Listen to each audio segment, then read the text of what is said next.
한 아이가 체스를 두는 도중 로봇의 공격을 받습니다. 2022년 러시아 모스크바에서 열린 국제 체스 대회, 전 세계가 주목한 인간과 로봇의 대결에서 7세 체스 유망주 크리스토퍼가 실제 부상을 입는 사건이 벌어졌습니다. 이 로봇은 단순한 오류를 일으킨 것도 명백히 망가진 것도 아니었습니다. 오히려 마치 스스로 판단하고 행동한 것처럼 아이의 손을 잡고 놓지 않았죠. 많은 이들은 이 장면을 보며 이렇게 말했습니다. 로봇이 인간을 위협하는 시대가 진짜 오고 있는 건가? 그런데 놀랍게도 이와 비슷한 상황을 미리 그려낸 장면이 10년 전 애니메이션 속에 등장합니다. 바로 우리가 그냥 웃고 넘겼던 그 심슨 가족에서 말이죠. 심슨 가족은 이런 상상을 2012년에 방영된 한 에피소드 속에서 이미 그려낸 적이 있습니다. 당시 스프링필드 원자력 발전소의 사장인 번즈는 비용 절감을 위해 모든 직원들을 해고하고 그 자리에 로봇들을 투입하는 결정을 내립니다. 특히 건강보험 같은 복지 비용을 없애기 위한 조치였는데요. 처음엔 오히려 로봇들이 더 정교하고 정확하게 일을 처리하면서 모든 것이 더 빠르고 더 효율적으로 돌아가는 듯 보였습니다.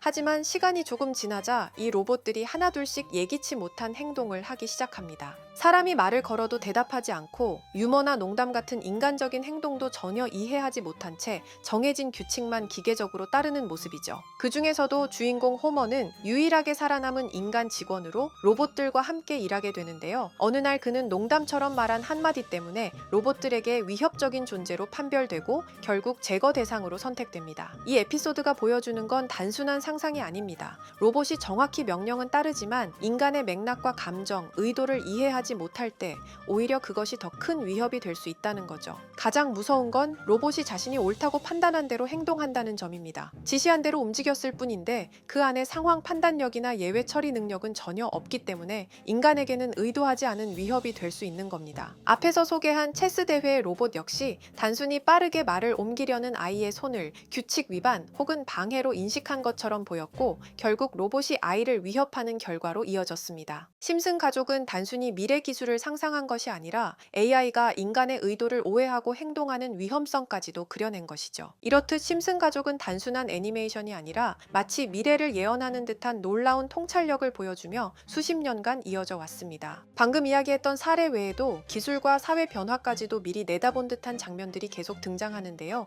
그중 하나가 바로 AI와 관련된 에피소드입니다. 시즌 16 에피소드 15에서는 바트와 리사가 우연히 프랭크 박사의 연구실에 방문하게 되는데요. 프랭크 박사는 자신이 만든 미래를 볼 수 있는 슈퍼컴퓨터를 보여주며 8년 뒤의 미래를 보여줍니다. 이 미래에서는 우편을 실시간 동영상으로 확인하거나 로봇과 함께 춤을 추고 공중주행 자동차가 바위를 뚫고 지나가는 등 과학기술과 AI 기술이 극단적으로 발전한 세상이 펼쳐지죠. 그리고 이 기술들은 단순한 편의성에 그치지 않습니다. AI가 사람들을 학습시키고 학생들의 진로와 성적을 시스템이 자동으로 판별합니다. 리사는 그 평가 결과 덕분에 대학 장학금을 받게 되죠. 바로 AI를 통해 직접적인 이득을 얻는 모습입니다. 이 에피소드는 단순히 기술이 발달할 것이다 라는 수준을 넘어서 AI가 인간의 삶을 구체적으로 설계하고 때로는 경제적 보상까지 이끌어내는 사회를 그려냅니다. 이 에피소드의 반영일은 2005년 4월, 무려 20년 전에 그려낸 상상이 지금 우리가 살아가는 현실과 점점 닮아가고 있습니다.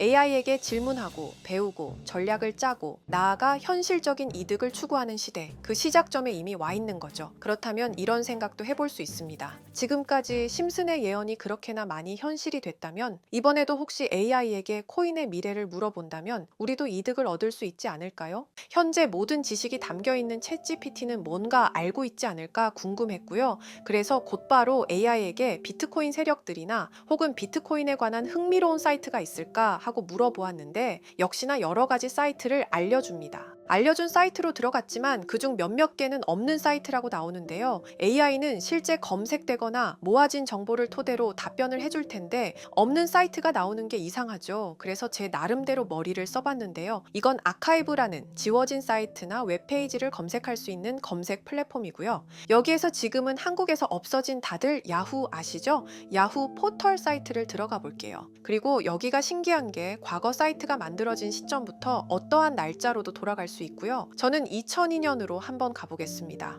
그러면 여기 이렇게 야후 코리아라고 뜨고 그때 당시 지금은 없어진 기사나 정보들을 볼 수가 있죠. 2002년은 한일 월드컵이 열린 해고, 자 이렇게 당시의 기사를 확인해 볼 수 있습니다. 네이버도 한번 확인해 볼까요? 2012년도로 와봤고요. 지금은 없어진 실시간 검색어도 확인할 수 있고 이때 당시의 뉴스도 볼 수 있죠. 자 이렇게 여기 아카이브 플랫폼에서 아까는 없는 사이트라고 나온 주소를 입력하고 들어가 봤습니다. 모든 사이트를 들어가 봤는데 그중 가장 특이한 게 있는 사이트를 여러분께 보여드리려고 합니다. 이건 아카이브 플랫폼에서 보여지는 사이트고요. 구글에 지금 이 사이트를 검색해서 들어가 보면 이렇게 사이트에 연결할 수 없다며 웹페이지가 나오지 않게 됩니다. 다시 돌아가서 같이 보실게요. 여기에 비트코인 2009라고 써 있고 밑에는 일루미나티 그림이 있죠. 이 위에 메뉴에 들어가 보면 코인 그림이 나오고 클릭했더니 별다를 건 없어 보입니다. 다른 메뉴에도 비트코인에 대한 역사 같은 게 쓰여 있고 이 일루미나티 사진 외에는 별다를 게 없어 보이는 그런 웹페이지인데요. 뭐 더 없어 보여서 다른 사이트를 찾아보려고 나가려던 찰나 여기 밑에 이걸 누를 수 있게 돼 있더라고요. 그래서 이걸 눌러보니 이런 게 나옵니다. 제가 일본어 해석은 할 수 없어서 번역기로 해석해 보니까 사토시 나카모토 관리자 이외의 액세스는 금지되어 있습니다. 네트워크가 원활하지 않습니다. 이런 의미 없는 글이 나오고요. 그런데 여기 아래쪽에 일루미나티 사진 밑에 비트코인 로고가 조그맣게 있어서 뭔가 이상하다 싶어서 눌러봤더니 이런 비트코인에 대한 히스토리가 나오고 여기 클릭 키어 있죠. 이걸 누르면 뭐가 나올까 싶어서 눌렀는데 안 되네요.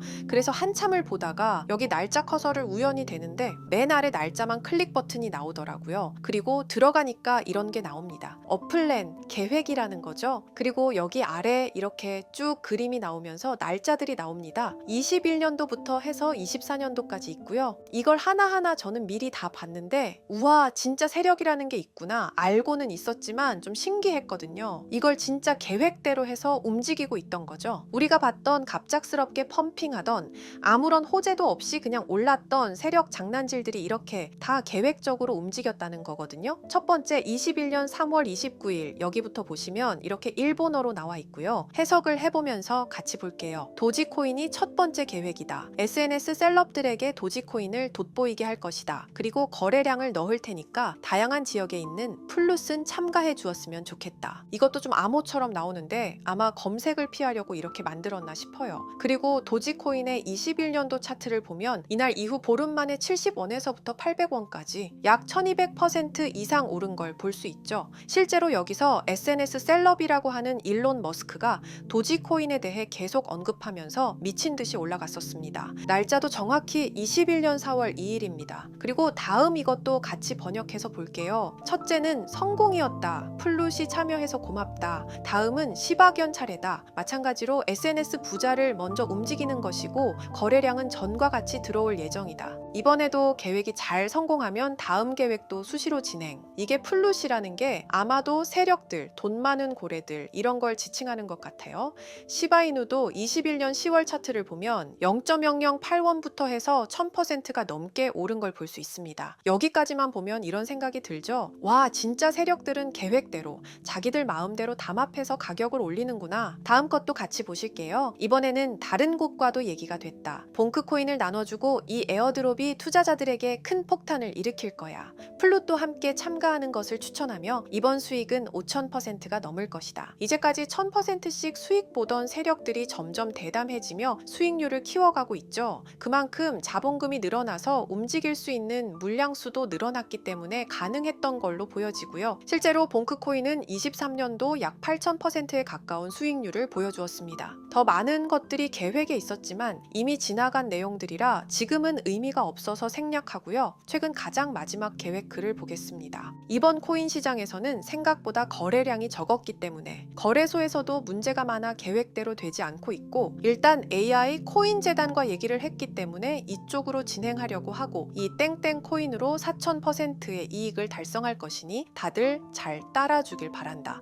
이게 2025년 6월 12일로 계획된 글입니다. 지금까지의 흐름으로 보아 이런 계획은 실제로 실행됐고 한 달 내에 우상향하는 경향을 보여왔습니다. 그래서 저도 이 코인에 대해 직접 찾아봤는데요. 현재 가격은 약 77원 수준으로 이미 저점 대비 50% 이상 오르면서 관심을 끌고 있는 상태였습니다. 그 전까지만 해도 거래량이 거의 없던 종목이었는데 최근 들어 갑자기 움직임이 생기기 시작한 거죠. 특별한 호재 뉴스가 없었다는 점이 더 흥미롭습니다. 게다가 이 종목은 업비트와 빗썸에도 등록돼 있어서 굳이 해외 거래소를 사용하지 않더라도 국내에서 누구나 쉽게 접근할 수 있다는 장점이 있습니다. 만약 사이트에서 말한 4000% 상승이 현실이 된다면 단돈 10만 원만 넣어도 400만 원, 100만 원 투자 시 4천만 원까지 기대할 수 있는 계산이 나옵니다. 제가 늘 말씀드리지만 지금 같은 시장 상황에서는 무리하게 큰 돈을 투자하기보다는 소액으로 큰 가능성을 노리는 전략이 훨씬 더 효율적입니다. 그래서 저도 이 종목을 보면서 딱 10만 원만 담아두자는 생각을 했고요. 이 정보를 공유드리는 이유는 저 혼자만 수익을 내는 것보다 제 채널을 구독해주시는 여러분들과 같이 기회를 나누고 싶어서입니다. 실제로 이 종목이 기대처럼 크게 오르게 되면 정보를 받아보신 분들은 계속해서 채널을 찾아주시게 될 테고 그 결과 제 채널도 자연스럽게 성장할 수 있겠죠. 저도 그 부분을 솔직히 말씀드리는 겁니다. 그럼 제가 직접 확인한 이 종목 정보를 어떻게 받아보실 수 있는지 알려드릴게요. 먼저 영상 좋아요와 구독 버튼 한 번씩 눌러주시고요. 댓글에 구독이라고 남겨주세요. 남겨주셨다면 위에 보이는 제 개인 번호 010-2374-4693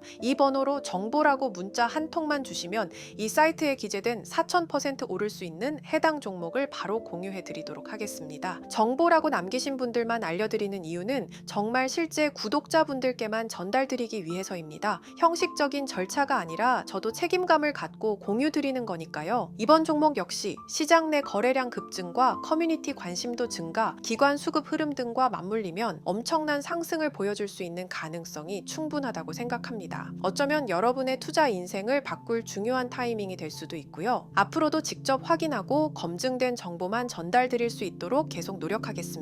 지금까지 채널을 키워주신 구독자 여러분께 진심으로 감사드리며 앞으로도 함께 좋은 기회를 잡아갈 수 있도록 꾸준히 콘텐츠를 제작해 나가겠습니다. 제가 준비한 영상은 여기까지입니다. 오늘 영상도 시청해주셔서 정말 감사합니다.